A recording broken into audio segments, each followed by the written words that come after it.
Hey guys, I wanted to chat with you real quick on something I was thinking about that I think is very important for us and our generations.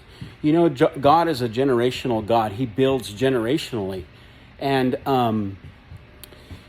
there's a couple of things here. In the book of 2 Timothy chapter 1, most people quote verse 7, which is powerful.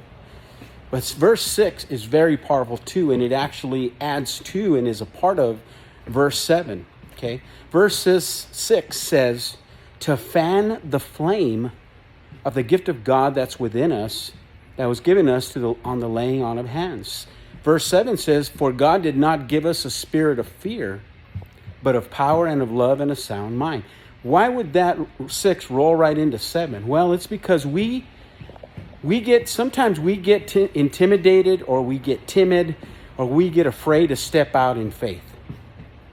But you have to remember that the Holy Spirit that's living within us, inside of us, the power of the living God is inside of us. And it is that power, it's the power of God's Spirit that is going to help us as we step out in faith. That's it. And so I want to encourage you today, read those two passages, 2 Timothy chapter 1, verse 6 and 7, not just 7. But let me finish by saying this. If we're not careful, guys, we all have fears. Some of us might want to just say, oh, no, I don't. I don't fear this. I don't fear anything. I'm not afraid of anybody. Okay. I didn't understand that. I'm sure I'm positive that I said those words at one time as well. But I want to share something with you today that's very important. Okay. We absolutely need to step out in faith and to use the gift that God has given us, the gifts that are inside of us. And I'm going to tell you why. This generation not only needs, but deserves to see a move of God, a mighty move of God. Let me tell you something. When I was growing up in the church, I saw many different moves of God. I'm 56 years old, born in 1966.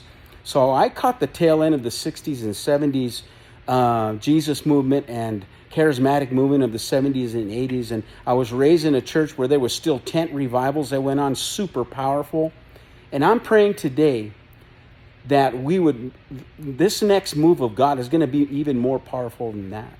But not only does this generation need that, they absolutely deserve to see that move of God. So I'm encouraging you today to fan the flame of the gift of God that's inside of you. And God, because God has not given us a spirit of fear, but of power, love, and a sound mind. Let me leave you with this.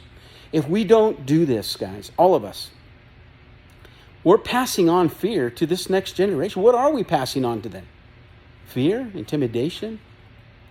No.